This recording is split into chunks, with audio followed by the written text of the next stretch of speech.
आपण पुलावाचे भरपूर प्रकार पाहिले आहेत, तर आज आपण मसूरचा साधा सिंपल पुलाव बनवणार आहोत।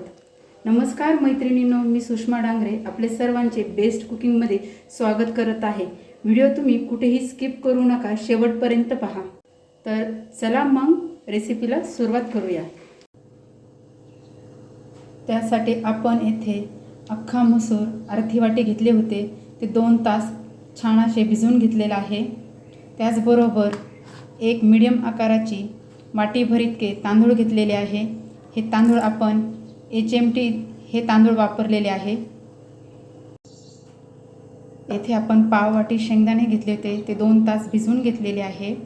येथे आपण मध्यम आकाराचा बटाटा त्याचे साल काढून घेतलेले आहे व मीडियम असे काप करून घेतलेले आहे। एक आपण मध्यम आकाराचा टोमॅटो घेतलेला आहे, तो उभा असा कट करून घेतलेला आहे। एक मध्यम आकाराचा कांदा घेतलेला आहे, तो देखील उभा असा कट करून घ्यायचा आहे। एक शिमला मिरची घेतलेली आहे, तिचे देखील आपण उभे असे काप करून घेतलेले आहे। एक हिरवी मिरची घेतलेली आहे, तिचे 2 भाग होतील असे कट करून घेतलेले आहे। 2 वेलची घेतलेली आहे, 4 मिरे घेतलेले आहे, 4 लवंगा घेतलेले आहे, 2-3 तुकडे दालचिनीचे घेतलेले आहे, 3 ते 4 तेजपान घेतलेले आहे, 10 ते 12 लसणाच्या पाकळ्या घेतलेल्या आहे, 1 इंच आलं घेतलेले आहे। आपण हे सर्व खलबत्त्यामध्ये कुटून घेणार आहोत। इथे आपण हे तांदूळ 3 पाण्याने स्वच्छ धुवून घेतलेले आहे। आपण आता त्यामध्ये थोडेसे पाणी टाकून हे तांदूळ 10 मिनिटं भिजत ठेवणार आहोत। तोपर्यंत सर्व भाज्या कांदा हे फ्राय करून घेणार आहोत। कढईमध्ये आपण 3 चमचे तेल टाकून घेणार आहोत।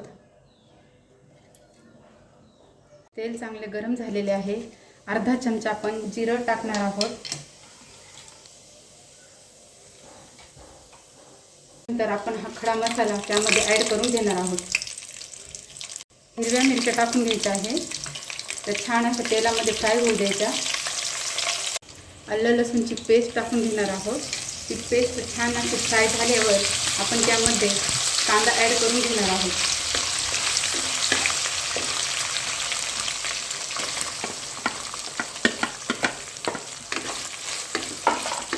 गॅसची फ्लेम ही मीडियमच ठेवायची आहे। कांदा पटकन फ्राय होण्याकरता आपण त्यामध्ये थोडेसे मीठ ॲड करून घेणार आहोत। कांदा थोडासा फ्राय झालेला आहे, आपण त्यामध्ये बटाटे ॲड करून घेणार आहोत।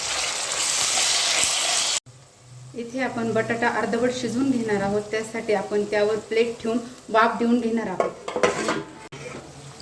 तुम्ही पाहू शकता आपला बटाटा हा अर्धवट असा शिजला गेलेला आहे।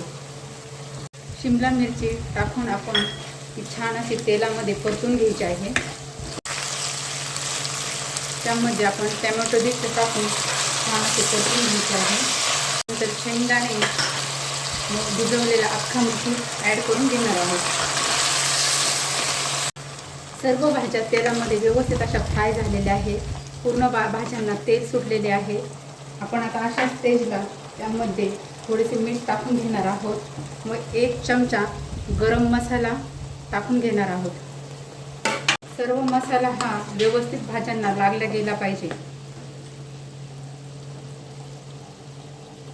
भाज्या व्यवस्थित अशा फ्राय झाल्या आहेत, त्यानंतर आपण हे भिजवलेले तांदूळ त्यामध्ये ॲड करून घेणार आहोत। सर्व हा तांदूळ व्यवस्थित भाज्यांमध्ये परतून घ्यायचा आहे। तुम्ही पाहू शकता आपण तांदूळ हा छान असा परतून घेतलेला आहे। आता आपण त्यामध्ये 2 वाटी पाणी गरम करून ठेवले होते, ते टाकून घेणार आहोत। येथे पाणी गरमच असे वापरायचे आहे, थंड पाणी तुम्ही वापरू नका। आपण लागण तसे त्यामध्ये पाणी ॲड करून घेणार आहोत। त्यावर आपण प्लेट ठेवून छान असा भात शिजवून घेणार आहोत। 10 मिनिटानंतर तुम्ही पाहू शकता आपल्या भातामधले बरेचसे पाणी हे कमी झालेले आहे। हे पहा, आपण पुन्हा 1 वाटी पाणी दुसऱ्या बाजूला गरम करून ठेवले होते, आता आपण ते त्यामध्ये ॲड करून घेणार आहोत। म्हणजे एकूण आपल्याला आतापर्यंत 3 वाटी इतके पाणी लागलेले आहे। 5 ते 7 मिनिटे इतके झालेली आहे। तुम्ही पाहू शकता आपला पुलाव हा बऱ्यापैकी असा छान शिजले गेलेला आहे। आपण त्यावर आता थोडेसे पाणी ॲड करून घेणार आहोत. अगदी अर्धी वाटी इतके पाणी आपण ॲड करून घेणार आहोत. इथे आपण पुन्हा गरम पाणी वापरलेले आहे व थोडीशी वाफ काढून घ्यायची आहे. तुम्ही पाहू शकता आपला हा पुलाव छान असा तयार झालेला आहे. येथे आपण एकूण 3.5 वाटी इतके पाणी वापरले होते. ज्या प्रमाणात आणि ज्या प्रकारात आपण तांदूळ वापरत आहोत त्यानुसार आपले पाण्याचे प्रमाण कमी जास्त होऊ शकते. आता आपण गॅस बंद करून घेणार आहोत. कशी वाटली रेसिपी? रेसिपी आवडल्यास लाईक, शेअर आणि सबस्क्राईब करा. तुम्ही ही रेसिपी नक्की ट्राय करा. पुन्हा भेटूया अशाच एका नवीन व्हिडिओमध्ये. धन्यवाद मैत्रिणींनो.